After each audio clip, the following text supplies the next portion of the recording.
Ladies and gentlemen, the American cheering Bulldog Nation, welcome to the Eric Deters Show. Got a few things I want to point out. Today's the Brit, Jamie Spindley's Citizenship Day. He became a citizen on this date way back when. St. George's holiday. How you like that? And Brit. And last but not least, today is the birthday of Shakespeare. So in honor of Shakespeare, the insult of the day is you are a monstrous, bait-breeding bore. I like that one. All right, college protests going all around, mostly up east, Michigan. I don't know if they're doing this in Alabama, but college protests, pro-Palestinians. Columbia is a complete breakdown. I mean, Columbia, the professors are thrown in with them. Jews are scared to death. They're not going on campus. They're going to do remote learning again or hybrid learning. You know, what a joke. And what's so funny is all these people think they're heroes. Heroes. You know, it's funny. I did a Facebook Live about this. You can be anti-Semitic. So we pick and choose what's okay and what's not okay. All right, Trump's gag order. He's going to be before the judge to address 10 violations of the gag order. You know, this judge is a complete nincompoop. He really is. And it's got to be just so, I mean, obviously he's reflecting it and talking about how excruciating this is for Trump. The whole concept and the idea that anything relating to a non-disclosure agreement is a crime is nuts. The whole basis of the whole thing is nuts. And this is all about political interference, trying to embarrass Trump, hurt Trump. The judge should have dismissed the case long ago. And it's just sad. It's sad. Our courts are so political now. So political. All right. Trump trial resumes this morning. David Pecker. I had a buddy of mine that said, I can't believe I didn't talk about Pecker enough. I thought I did pretty much. And apparently Karen McDougal is going to be on the stand. All these women, you know, what's the point? What does that prove? What does it prove? In other words, if I was the defense, I'd be like, okay, everything you're saying, even if it was true, where's the crime? All right, Facebook, apparently, based upon a study, they election interfered 29 times. Hell, they interfere every day. Every single day. I hate Facebook. Inflation, auto repairs. Never thought about this. Auto repair shops are having a hard time. Why? People are putting off auto repairs. You know, if you got a ding, it's not covered by insurance. Hey, you can put that off. I got a ding in my truck. You know what? I'm driving it because it doesn't hurt me. Trump is standing by Speaker Johnson, which is interesting because that's not what Matt Gaetz and Marjorie Greene Taylor and Thomas Massie are doing.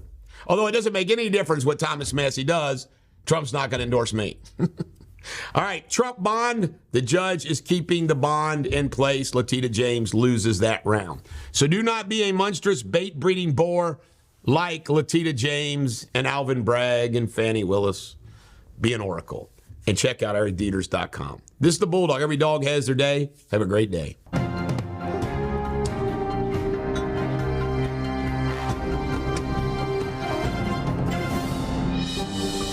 Ladies and gentlemen, American cheering Bulldog Nation, you know how I feel about the Republicans on the Ohio Supreme Court.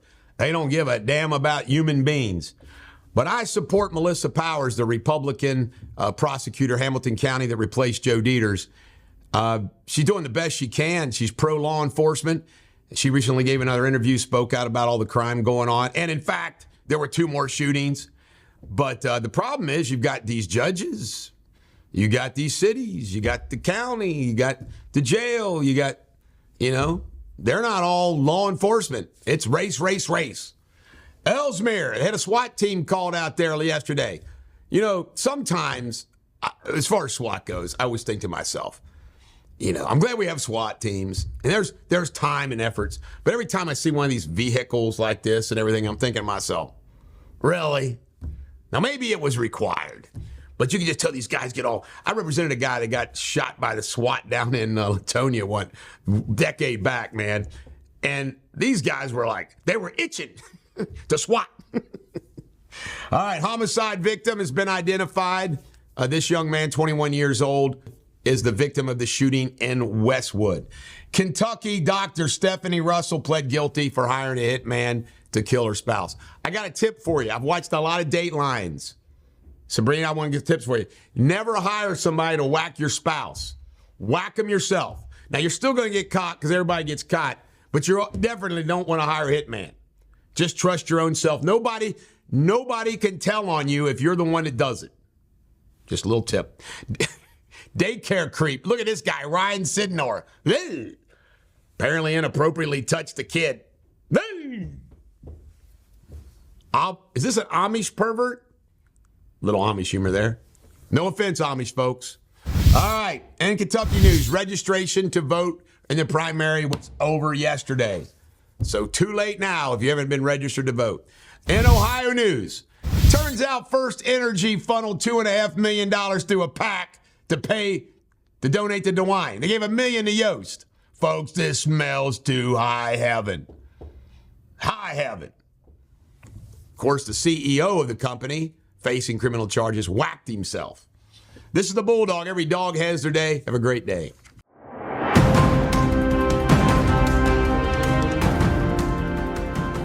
Hello again, this is Jamie Spindley with Eric Deters World News, the latest headlines. Heavy rainfall in southern China forces evacuations of over 53,000 people, with 11 missing, 3 reported dead in Zhangxing City. Flooding expected as rivers swell in the Pearl River Delta. Yesterday, Yale University see protesters over Gaza war leading to dozens of arrests. Occupying protesters refused to leave the square despite multiple requests. Tragedy strikes as 5 migrants, including a child, die attempting to cross the English Channel. The French Coast Guard reports failed crossings with several casualties. And earlier this morning, tragic accident in Malaysia as 2 Navy helicopters collide during parade rehearsals, resulting in the death of 10 crew members. The helicopter crash after one clips the rotor of the other. I would like to wish everybody in England happy St. George's Day, and also today is my anniversary of becoming a US citizen. Been in the States 34 years. Until tomorrow, cheerio.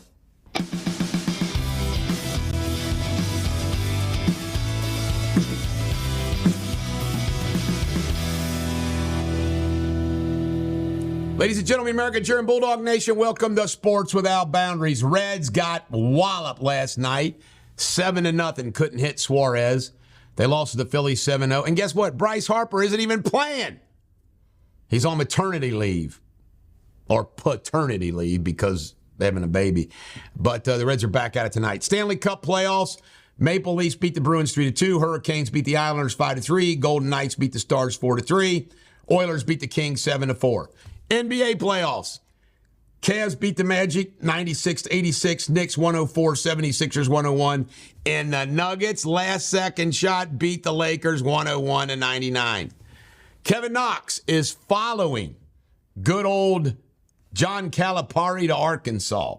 Aaron Boone got thrown out of a game by the umpire when it was a fan that yelled what the umpire was pissed about. Aaron Boone didn't say anything, and Aaron Boone got thrown out. Umpire sticking to his thing. Bronco uniforms were released. They're new uniforms. I don't get it. How do these big, valuable, multi-million, billion-dollar teams do such a poor job picking out their damn uniforms? Zach Wilson has been traded to the Broncos. Going to replace Russell with Zach. Travis Perry of Lyon County, state champion Mr. Basketball, recommitted to the University of Kentucky. Well, by golly, we may only have 3 players on the team, but we got Mr. Kentucky. Michael Jordan was so happy about his 23x1 team winning. Guess what? He said, we're all getting drunk on the plane. NKU hired away Thomas Moore's Williams basketball coach, Hans. Woo! Little local rivalry there. Why not? D1, right? Do not be a monstrous bait-breeding boar. Have a wonderful day.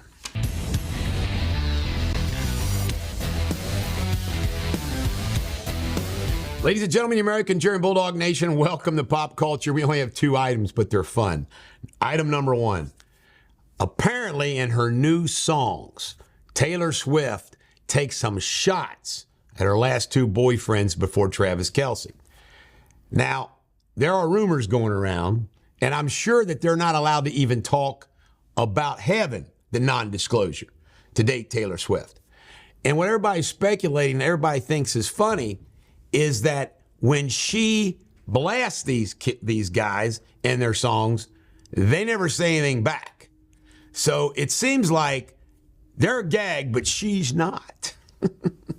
Now, as big as Travis Kelce and her have been, and I've always been critical of Taylor Swift for this reason, I always thought to myself, why can't she keep a man? Like, what is it? Mental, physical, personality? What is it? Because she doesn't seem to be able to keep a man. Travis Kelce seems to be all in. But can you imagine Sabrina Cain, the breakup song that she'd do on Travis Kelce if they don't make it? It'd be a ballad. Woo! Hate to be Travis when this goes down. All right, the other item is Alec Baldwin is going to get lots of support from the right, including me. By the way, I compartmentalize. I think Alec Baldwin is an amazing actor. And I relate to a guy with a temper.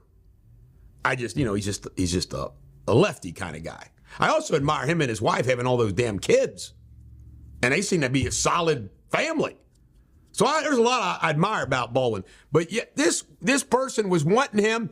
Who is it that somebody could stand next to him and say, free Palestine, free Palestine, free Palestine, say it, say it, say it. Then start saying, why'd you kill that woman and all this stuff?